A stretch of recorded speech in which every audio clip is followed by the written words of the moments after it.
Welcome to the HSP and Neurodivergent podcast. I'm Julie Bjelland, a psychotherapist and founder of Sensitive Empowerment, specializing in helping the highly sensitive, autistic, and neurodivergent really embrace their gifts and flourish to their fullest potential. And I'm Willow McIntosh, HSP facilitator and founder of Illuminance, specializing in working with the highly sensitive and neurodivergent to reveal their high sensory gifts and abilities, empowering them into business, career, and leadership in alignment with their purpose and true identity. Together, Julie and I share our experiences and aim to help you feel more connected as we travel our journeys together. And we invite you to visit hsppodcast.com to explore previous episodes, leave comments. Let's get started. Hello, Willow. Hi, great to see you. You too. It's been a while since we've been on video together. Oh my gosh, it has. Yes, you're absolutely right. Yeah, we've been having these wonderful, crazy conversations offline, and Yes. it's good to be back online where I can see you. Yeah, I know I haven't been on video that much, actually. We've been having some amazing conversations, and there's so many times I've said to you, I wish we were recording this, Willow. So Yeah, we're doing something a little different. What are we doing? yeah, I How love would it. you describe what we're doing? I think as we were having our conversations offline, it became really clear the wonderful opportunity, I think, to share our inner world a little bit, and what really matters to us, and how we go about our lives. And I think those kind of insights can be really interesting and powerful for people to get that kind of other side of life, of who we are and what we get up to. Yeah, what have you been up to anyway lately? Yeah, that's a good question. You're always doing some kind of adventure, some big ideas.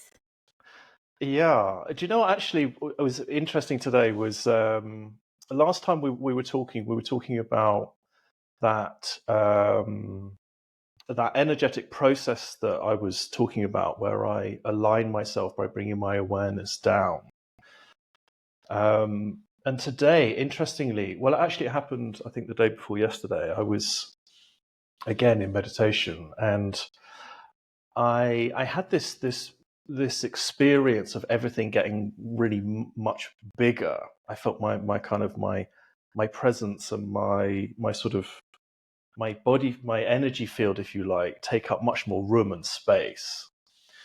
And I'd realized that when I used to meditate when I was younger, I used to get that experience quite a lot. And I then related it back to this really weird experience I used to have when I was a child, where I used to get these hallucinations of being trapped. When I was awake and conscious, I'd get this kind of weird experience of feeling constricted in some way.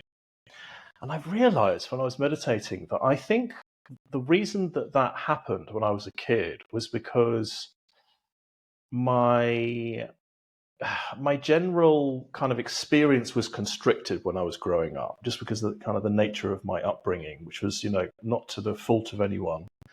But my energy was really big when I was younger. And I think to try to help me to get to fit in as a child, that was kind of squashed in me. And I realized that I think these hallucinations that I was having as a child were my energy field being restricted and almost being dictated to, that I had to be smaller. And so in these meditations, what's been happening is I've been getting much bigger again, and everything's been feeling really light and bright and full of love.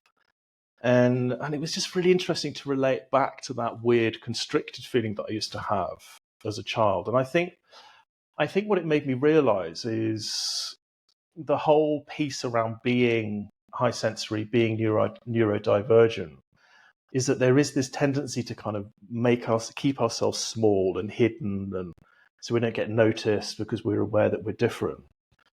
And I think it can have an effect on us, at many levels, energetically, spiritually, emotionally, if we are kind of constricting ourselves in that way.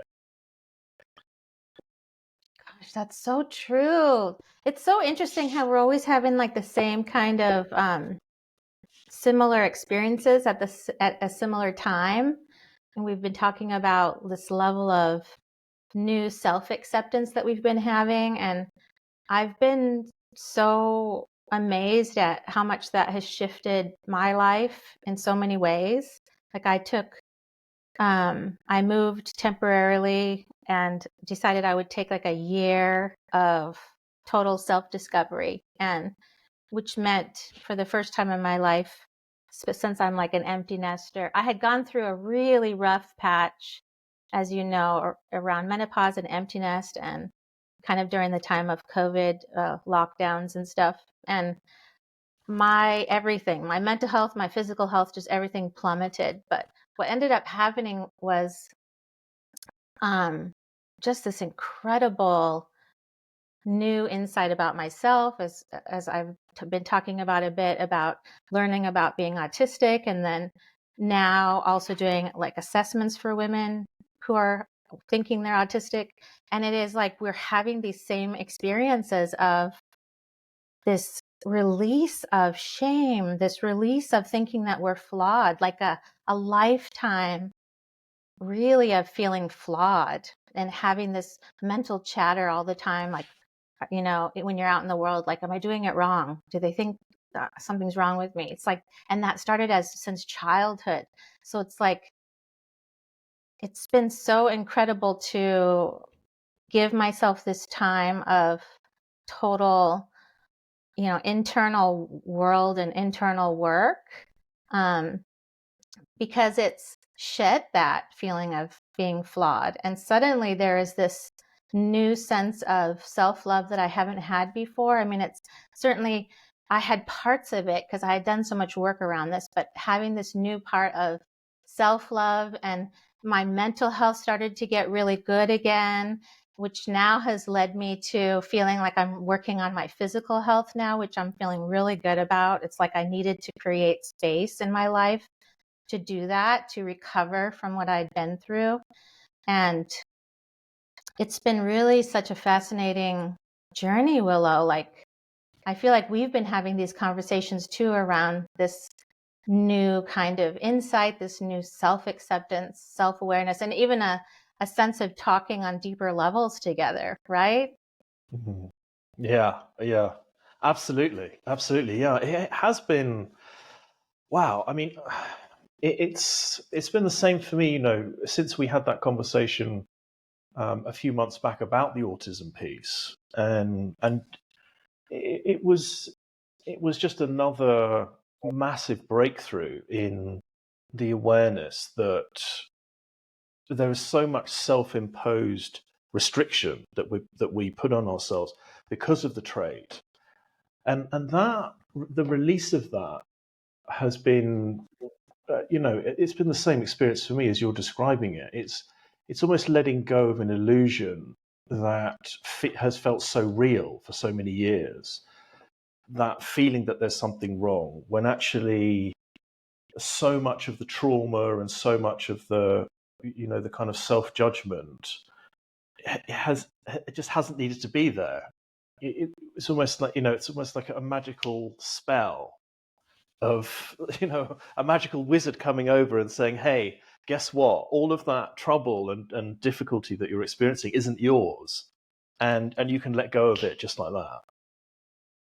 And I think what you're talking about, which I really share too, is how that begins to then really settle in and helps us to to make these changes about what's really real for me now.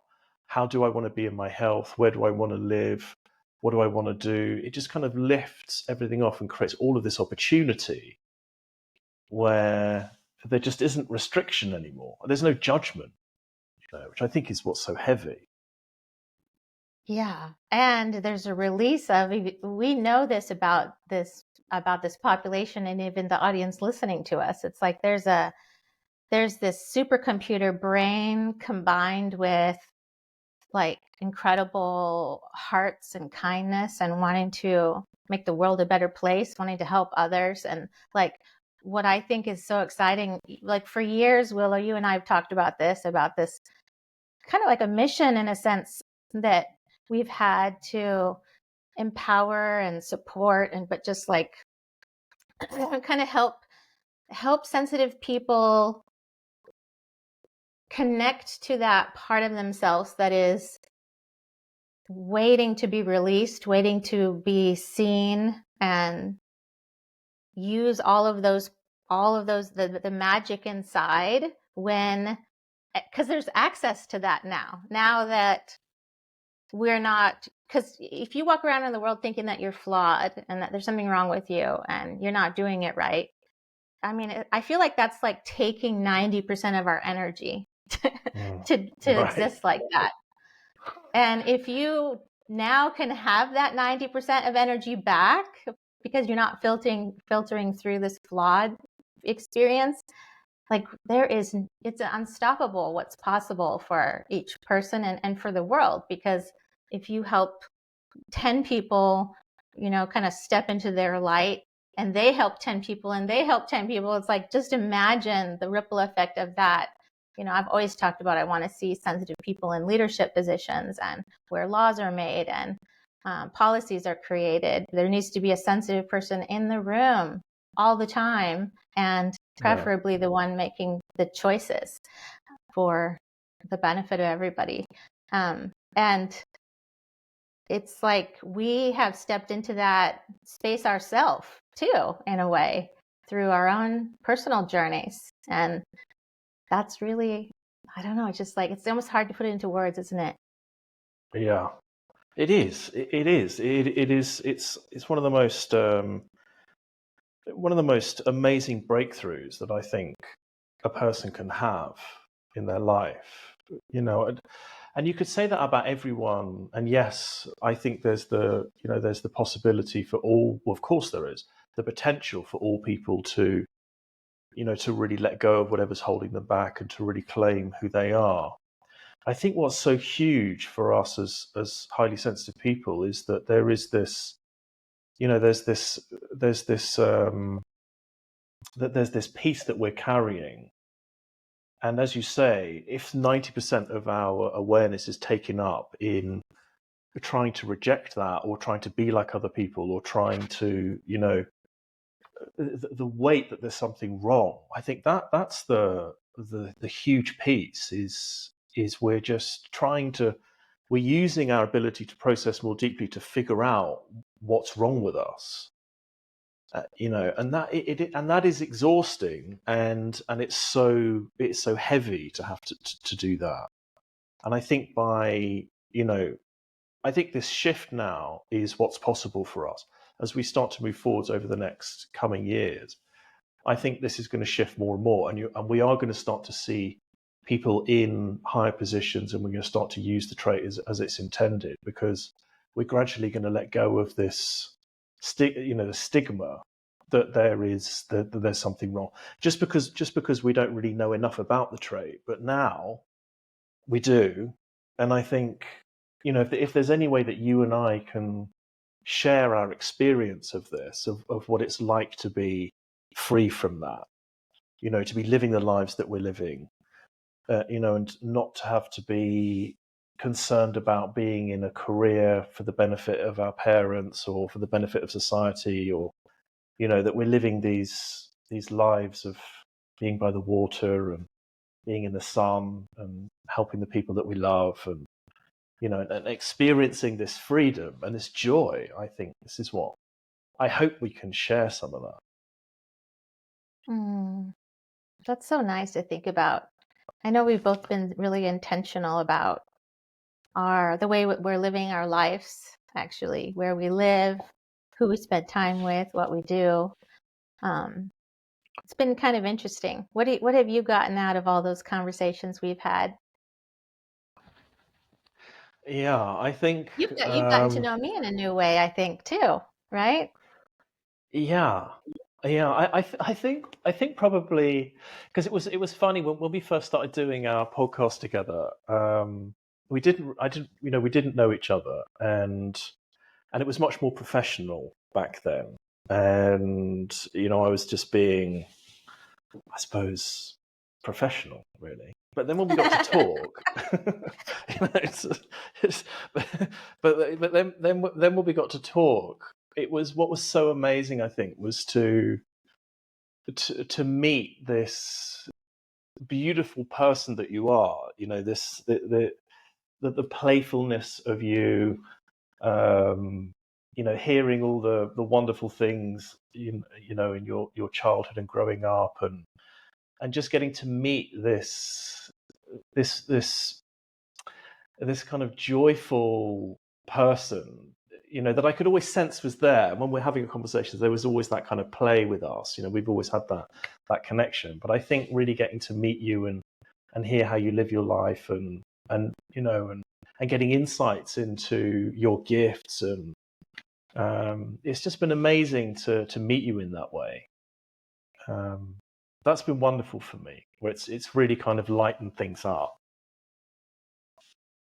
Oh, that's really beautiful. Yeah, I've really cherished those conversations and felt connected. That's another thing that's come up for me since this kind of new discovery is I actually have the ability I feel more connected to people in general. Not everybody, but the people that I choose to connect to. So it's been nice to feel that. And we haven't even met in person, which is so funny. And then you talked about coming to visit sometime. I'm like, wow, that's going to be so mind blowing to actually like all these hours of conversations and then actually see each other in person one day. But funny enough, I feel connected even when we do it through the phone or through video. It's like I feel a sense of strong connection. And I think that's so, it's been, we'll go for like 2 hours.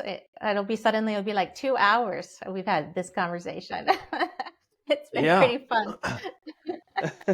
Yeah, absolutely. It has been amazing. Yeah, and it's for those listening, we're at two different ends of the time zone. So right now it's evening for me and morning for you, Julie.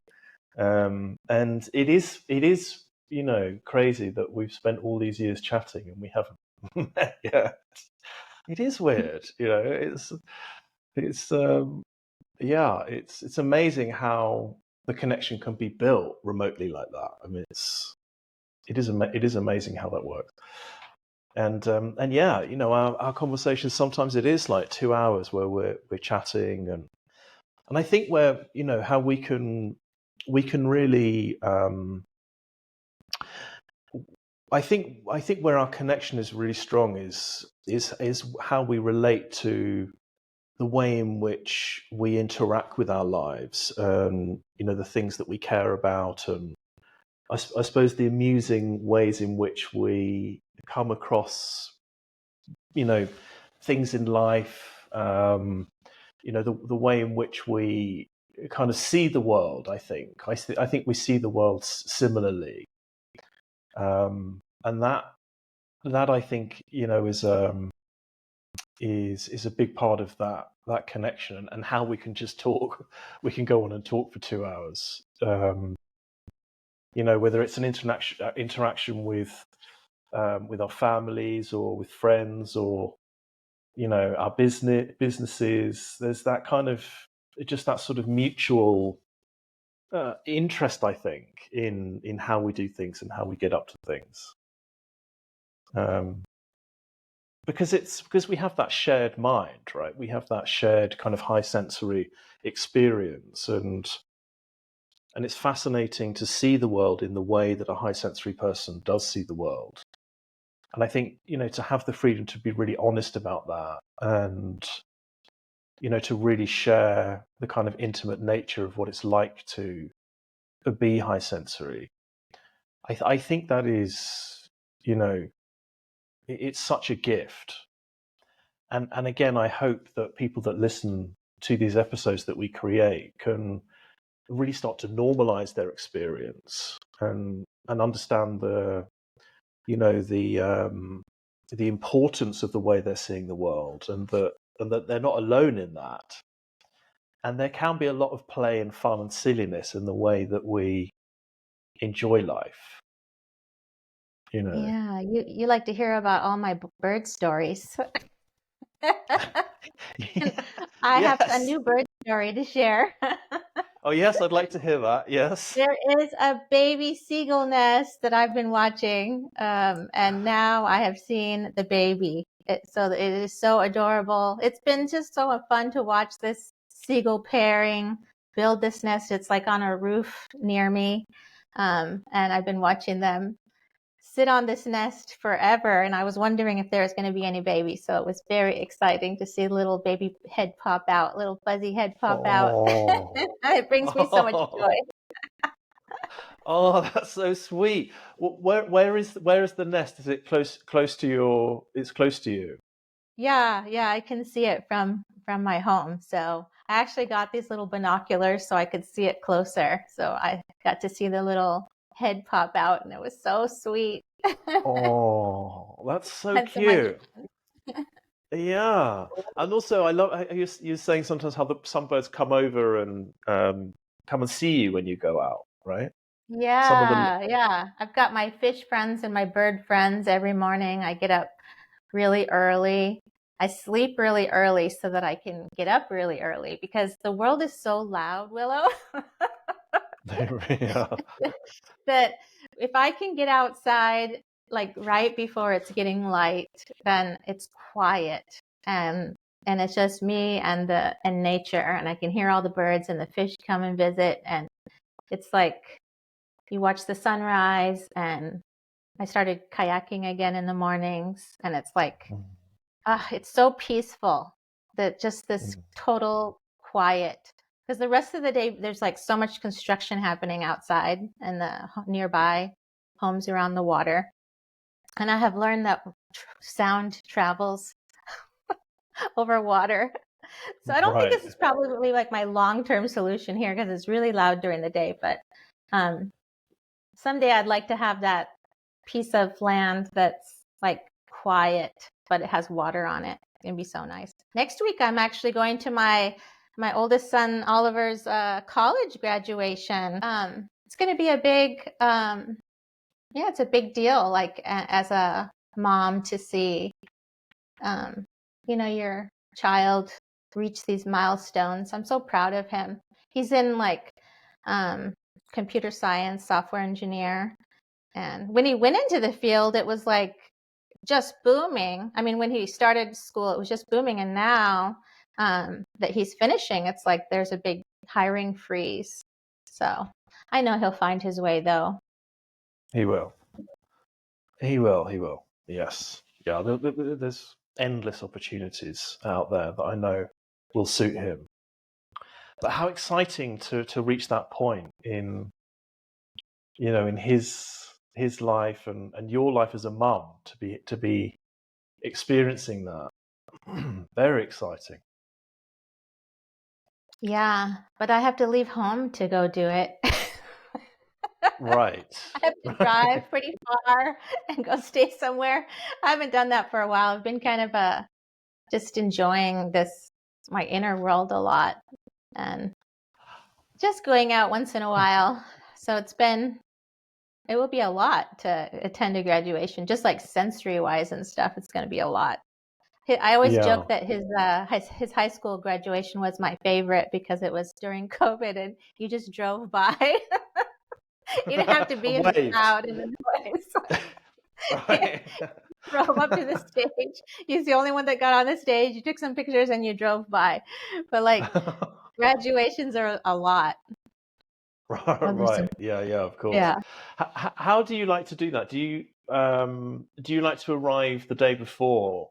I have like a kind of a system that I have where I have to go somewhere. Do you do that too? So you arrive the day before, a bit of time to settle in, make plans as that you can kind of get away and reset at particular times. Is that how you do things when you have to go to big events? Definitely. I definitely am going to have to rest. So the day before I will go to rest, and then I'm going to need a lot of rest time afterwards too, because it's going to be just a lot, like so loud and so many people. But I think this one is going to be outside, which is going to be so much better than when it's inside. I struggle a lot with sensory stuff, especially noise. That's a huge one for me. Yeah. Me too. Me too. Yeah, like the AirPods that I'm wearing, I take those everywhere. The noise cancellation in them is amazing. I don't know how good they are for my brain, but I'm willing to kind of offset that because they're so effective. Because I can put rain noise on, which I love the sound of rain, and then I can just be in complete, it's immersed silence, no matter what the level of noise is around me. I've never tried it with like a rain sound. That sounds interesting. I usually just have I either have like all noise canceled, or maybe I'm listening to a podcast or something that I think is funny. Or I have, I probably have earplugs in like at least half my life though, because I wear them at night when I'm sleeping. Do you? Mm-hmm. I actually never asked you that. I don't wear. I tried that, but when I kind of rub against it, it makes like a noise on the pillow. Are you using the foam ones? Yeah, those are not good. I found the silicone ones are good Okay. because I haven't they go tried those. inside, so that doesn't rub on your ears. Oh, that sounds better. Okay. Yeah, Yeah. As long yeah. as the room is silent, then I'm okay. If there's some kind of noise going on, then like sometimes the air conditioning, I can sometimes hear that very slight noise, depending on what mood I'm in. Sometimes that can be extremely annoying, or I don't really notice, or I don't really mind. It kind of depends on how tired I am. I got started wearing earplugs when I started in the Peace Corps, like in my early 20s. They recommended it, and that's because there was like loud chickens and all kinds of stuff outside where we were. And ever since, they are my best friends now. All right. Okay. Total. I go into my bed really early. Well, I have like a whole routine. I go up to my room early, and it's kind of like my moment of deciding like, okay, this is my time to turn off everything. And I do some yoga, some stretching. I've been doing so many walks lately because of just wanting to get more physically healthy, and my dog is very much enjoying all these walks. So I've already done that. And do my stretching, meditation, and then I really like this practice of just like after I've done my stretching and yoga, I lay down and I'm just in complete silence and close my eyes and let myself think about whatever arises. So if there's something that needs to be processed, I'm doing it then and not waiting until I'm like trying to fall asleep. Oh, that's And clever. I like that. it's been really nice. It's kind of like your way of releasing all the things, and I love that I just do it until I feel this like softening in my body, just soften. And it's just like, it's almost like you're just releasing all of it. And then you're able to get into your bed. My sleep has gotten better because when my mom was in the hospital, my sleep got really, really bad again. And that was just kind of zapping all my energy. So I've been really focused on good sleep lately. It's absolutely the difference between me being good and not good on a particular day has to do with my sleep. So Right. I think I told you I was having like this racing heart a lot during the time when she was in the hospital, because it was like such a shock how it happened and stuff. So it's like my brain took a while to release some of that, and I'm so happy that my sleep is improving, and so that's really been a conscious effort. Yeah, that sounds really important. Yeah. Yes, I like that. Yeah. So you're doing yoga, and then you're lying down after yoga, and then just releasing whatever, or just processing whatever needs to come through. Yeah. Yeah, that sounds really good. Yeah.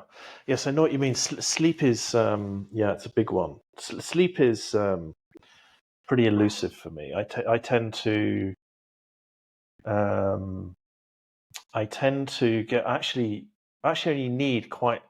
I don't need a lot of sleep in the night, but I find that during the day I make up for that by going into really deep state meditation at periods during the day, and sometimes I'll have like a 10 or 20-minute power nap at times during the day.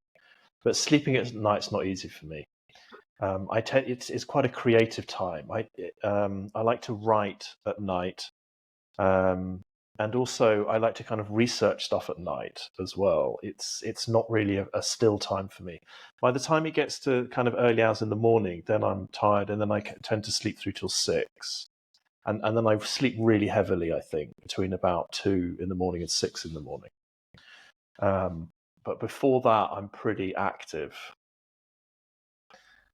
which is sometimes quite exciting, and sometimes it's really annoying. I'd love to be able to kind of go to bed at, I tend to go to bed quite early, but I tend to kind of do stuff in bed rather than actually sleeping. Um, but it's just the kind of way I am. I think it's that sort of creativity in me that's always thinking and processing. Yes. Oh my gosh, that happens to me sometimes where I just have to like get up and go to the computer or I have paper next to my bed and writing ideas. I have like pages and pages of ideas which I've probably never looked at, but I just like some of it. My dog is like he's not used to the door being closed when we talk, Willow. Ah, that's what it is.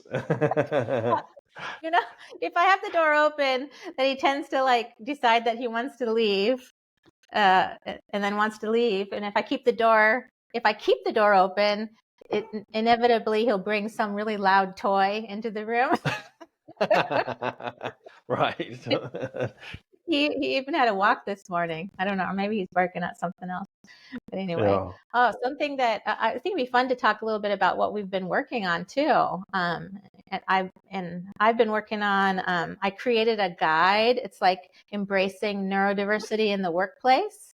Oh, right. I just that's it. It's like a free guide people can use, and I want people to like give it to their companies and to their workplaces and use it as a way to help let their workplaces know what would help support them. Willow, have you heard the statistic that 90 to 140% that neurodiverse employees are 90 to 140% more productive than Wow. non neurodiverse? Isn't that amazing? That's what the Wow, that research is is showing. amazing. But it doesn't I surprise us, right? There's this incredible ability to get a lot done in a short period of time, and these supercomputer brains and neurodiverse employees tend to be really honest and straightforward and loyal to good companies and stuff. So there's some new companies now, like some big companies that are actually recognizing they want to hire neurodiverse employees because they've seen the research and they know what an impact they're making, and that it will actually benefit their company to have neurodiverse employees. So I wrote out a guide that talks about like how can you support those employees, how can you better create hiring practices, and ask them about what's their best way of examples would be like their preferred communication style, not expecting them to be in multiple meeting after meeting, having flexible hours, being able to work from home, or if you need them to come in, you need to think about sensory stuff. So all this different stuff. I mean, I used to have this vision of like going into companies and looking at their practices and like helping them decide if they how they can improve that to bring in neurodiverse employees and keep them and support them in ways that'll be their highest level ways. So yeah, that's something I'm really excited about. And our children's book is so close. We have it's been, because we were just waiting to design the cover and the interior of the first book, Adventures of Nico, the highly sensitive dog.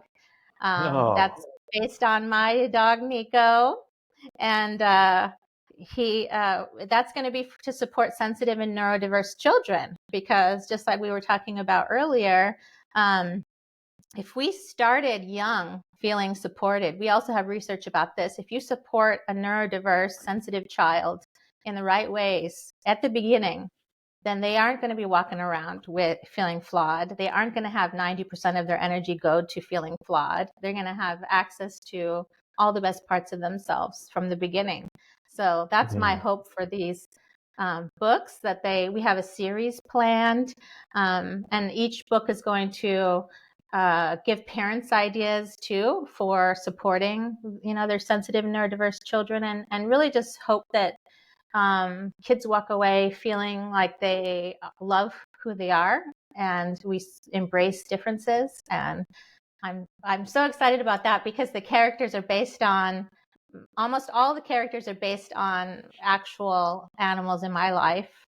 And yeah, it's really going to be fun. And we got the most amazing illustrator. She's just an incredible artist, and she captures expression in these faces, these animal faces. And Juju is Nico's best friend, is going to represent me as a sensitive, neurodiverse child. So I'm excited. Wow, this sounds great. I love that you're doing that. Amazing. Yes. What a wonderful way to get the teaching across through using animals. I love that. What a wonderful idea. And yes, this is so important to help children recognize from an early age that there's nothing wrong, and the opposite is true, that there's actually something really special about them, and how they can really embrace that. I mean, to get that out there in the world for neurodivergent children, my goodness me, what an amazing gift this will be. And it must be really exciting for you to have you enjoyed writing them and coming up with the stories?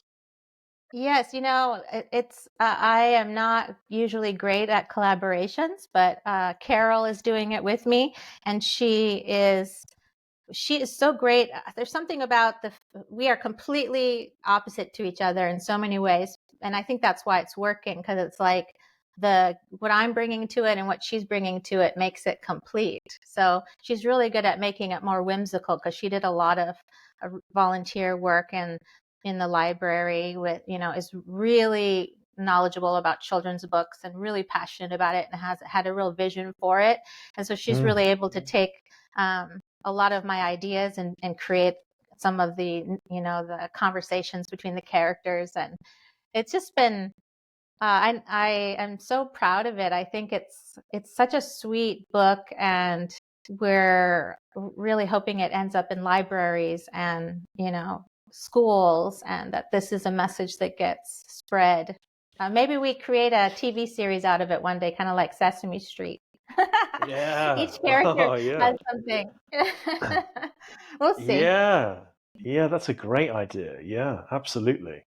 Yes, it needs to go out everywhere. Absolutely. We need to really spread the word on this, I think. It's because it's super helpful for the children as well, but it's also really helpful for the adults, for to be able to get these insights and remember what it was like for us as children, and how we can help our own children through these stories. I think sounds like a wonderful idea.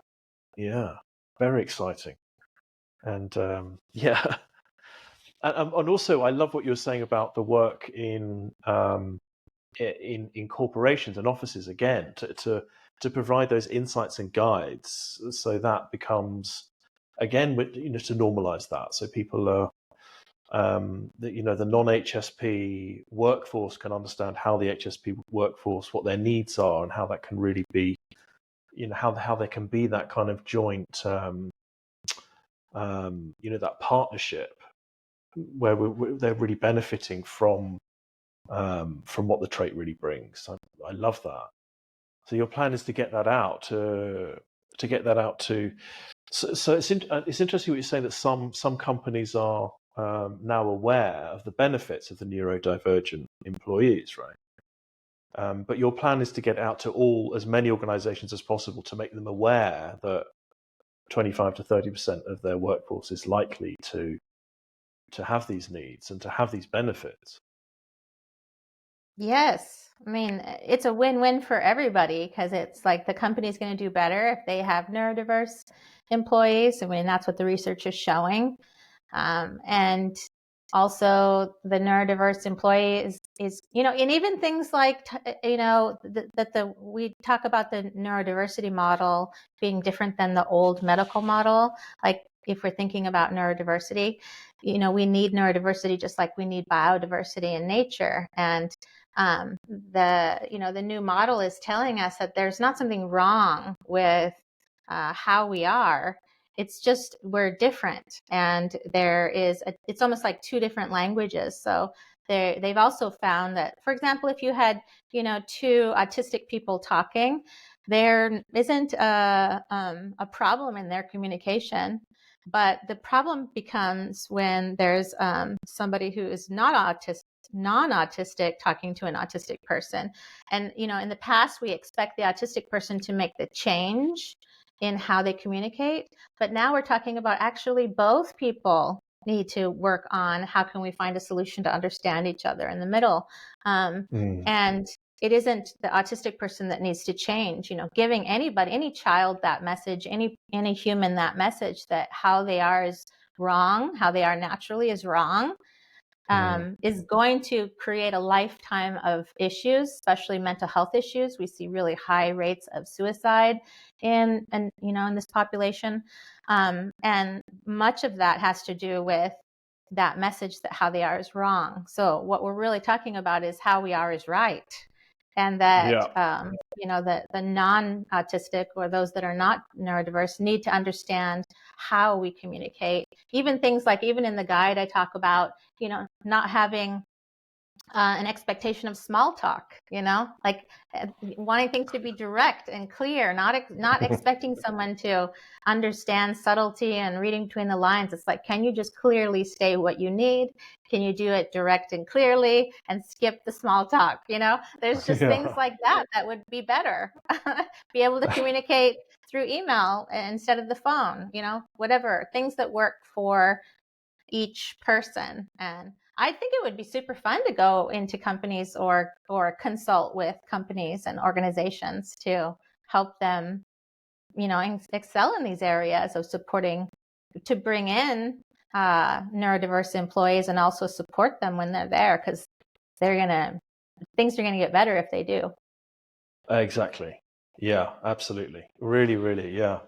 And it's I think it's just an opportunity to allow neurodivergent people just to start to really relax, and people around them to relax, and just to be themselves and to enjoy who they are, without the fear that there's something wrong. I think there's such a wonderful opportunity there to really begin this movement in that way, especially in the workplace.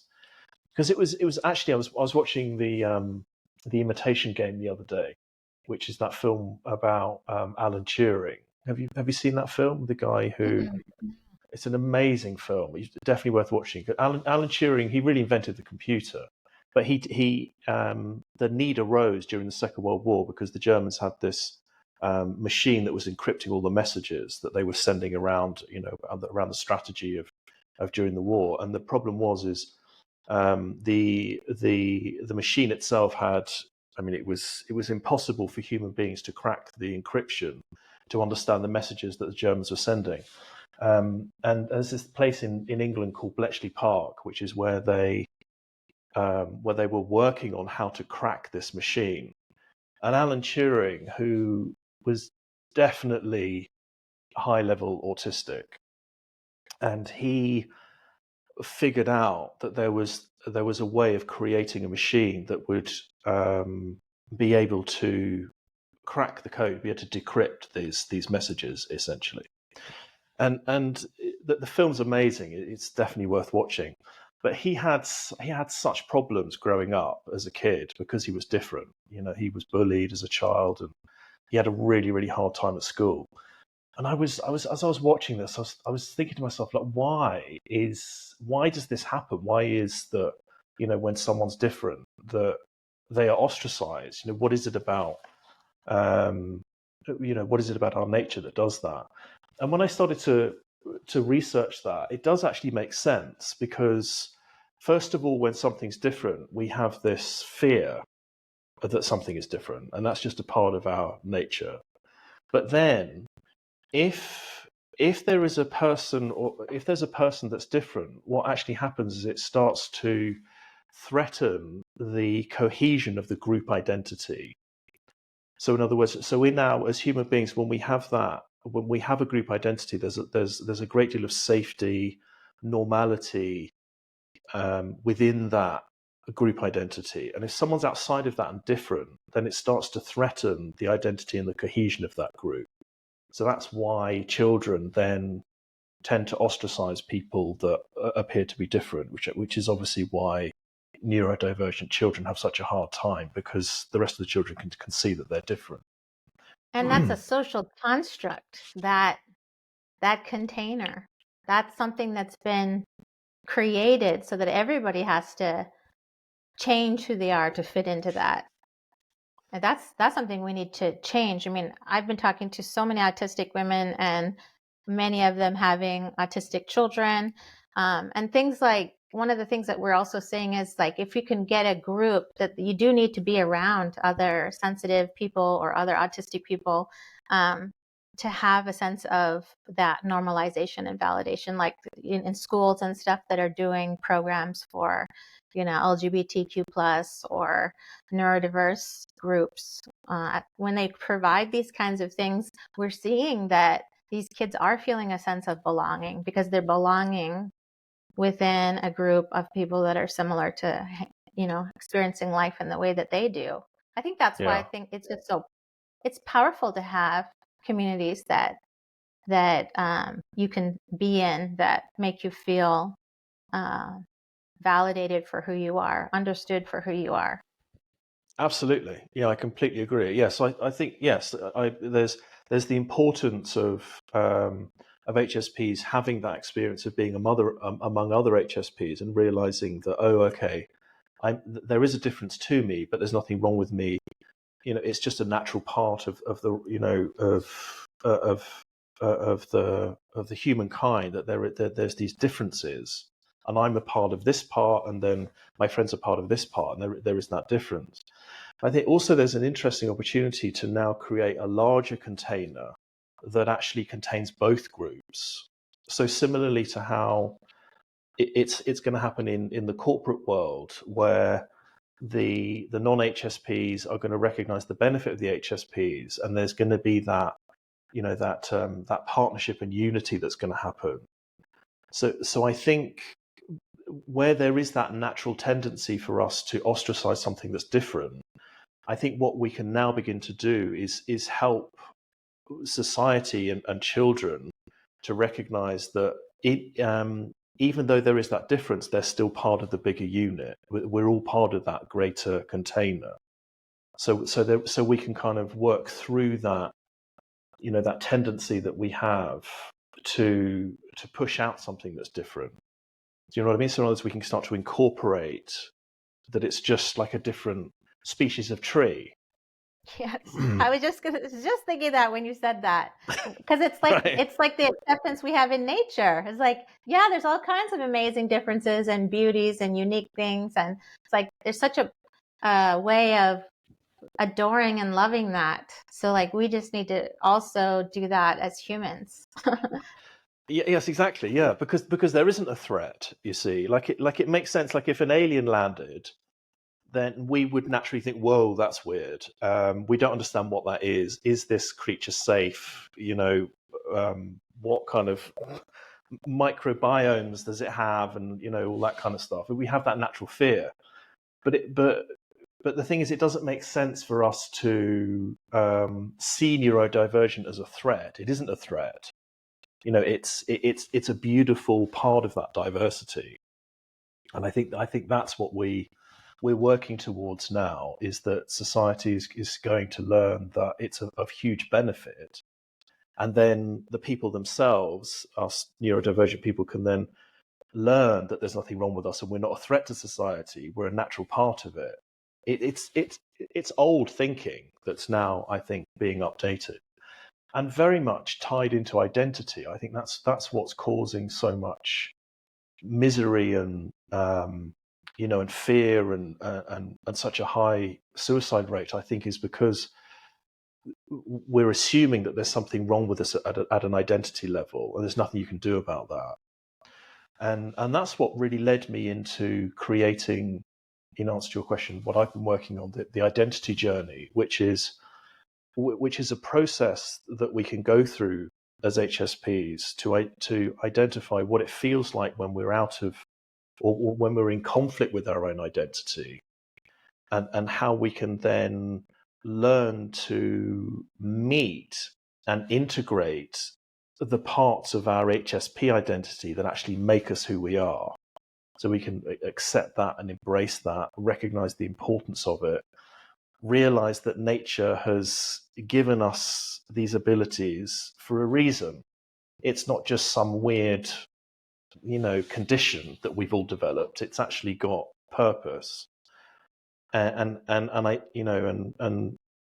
there's the invitation through the process to then identify what is our own true identity and how we can embrace that, and then get through these limitations that we put on ourselves that are essentially self-imposed, but are, of course, because of the conflict that there is in society.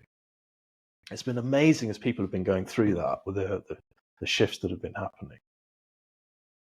So. I bet to see, because if somebody can step into their authentic truth, identity, and what that frees up inside of them, it's like you create kind of a safe container for them to explore that part of themselves.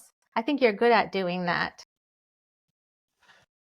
Thank you. Yes, that is exactly what the intention is. It is to create that space where it is a safe container to really explore that, and to be among others, that have the similar traits and abilities and challenges, so you can kind of open it all up in a safe space and see that reflection of other people sharing the same experience. Like, oh, okay, you're like that, I'm like that. Wow, okay, interesting. So there's, it's real and it's me, and now there's a benefit to it. Oh my God, that's amazing. Wow, that's so beautiful. And so much of what I've heard from many people who have worked with you about how positive it's been for them. Maybe somebody that's thought about doing energy work, for example, but they have never been supported in their family in that area, so they've never really felt safe to explore it, but there's been an interest.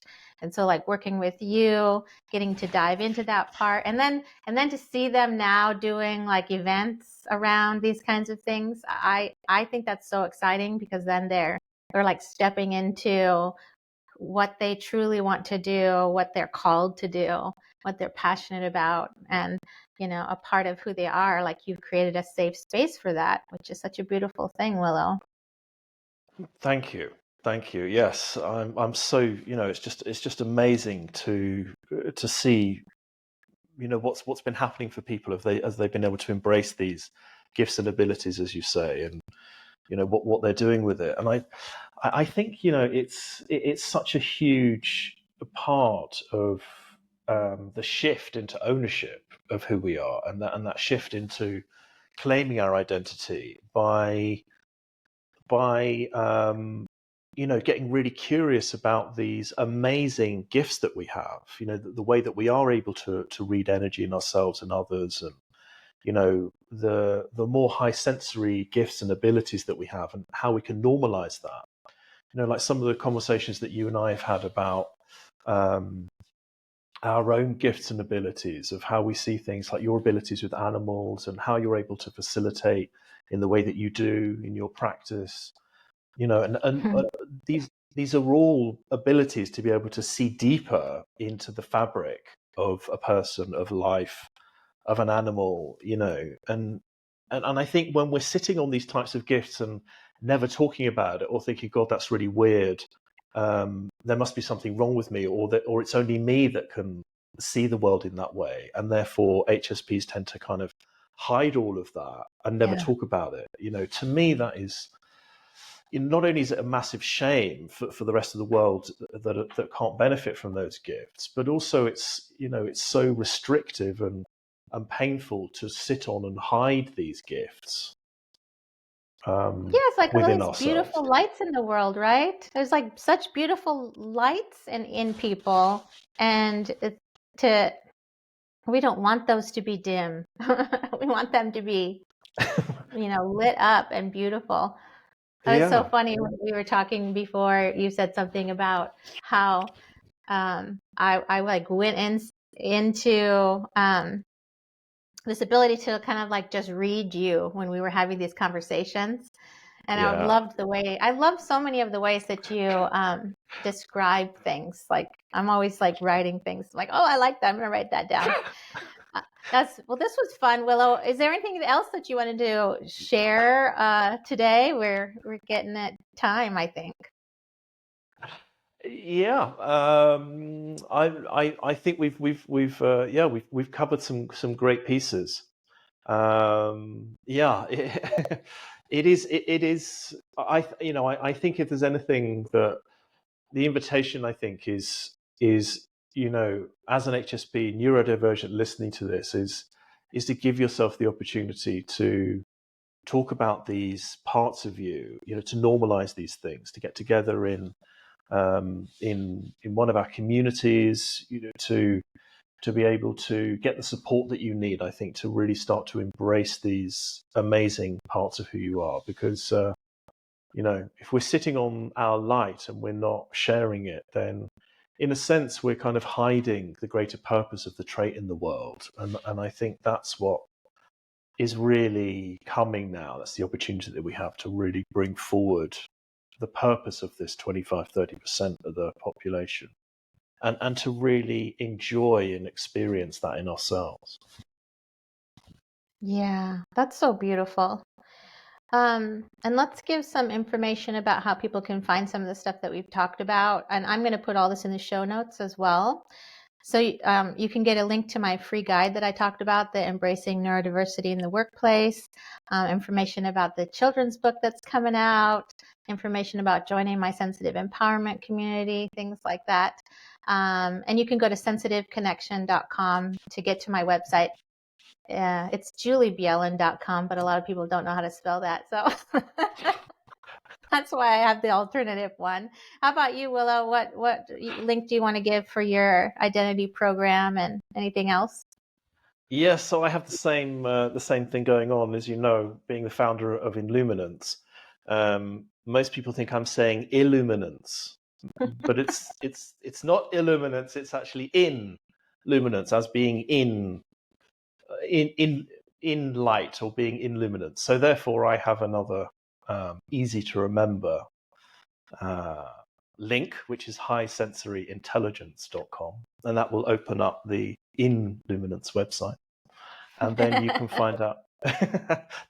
find out more about the identity journey and becoming a coach or a therapist, facilitator, consultant, if you're called to work with other people in that way. And also to come into our community. You can come and join an open facilitation session that I run every other week, where you can get to see the high sensory method in action, which is the process that I've developed over the years that allows a high sensory person to experience their gifts and their purpose and their identity. So you're most welcome to come to one of those. Sounds wonderful. And I forgot to name too about I'm currently doing autism assessments for women in California, and I'm doing consultations and coaching for neurodiverse and sensitive globally. So we both do a lot. So just come to our websites and see everything. Yeah. It was fun, Willow. And thanks to everybody for joining us. And we will see you next time. If you want to send us a message, you can send a voicemail. You can send messages about what you want us to talk about. If you have questions, we might bring some of that into our episodes too. If you have questions you want us to answer, whatever they are, even if they're personal questions, because we're open. So it could be fun to add that to some future episodes. So thanks for being with us. I hope everybody takes good care of their beautiful, sensitive selves. And Willow, lots of fun as always chatting with you. Absolutely. Great to see you. Great to see you. See you next time. Bye for now. Bye, everybody. Thank you for listening today. I hope you'll join my sensitive empowerment community, which is a very nurturing and supportive private space where we can spend time together. I also recommend exploring my online courses created to help the sensitive and neurodiverse thrive and just fully flourish. You can find all the information at sensitiveconnection.com. Be sure to subscribe, rate, and review our podcast to help us reach more people who can benefit from our message. And visit highsensoryintelligence.com today to try our free community and begin your journey of aligning with your true identity and revealing your high sensory purpose. Until next time, take care and continue to honor yourself. Goodbye. Bye-bye.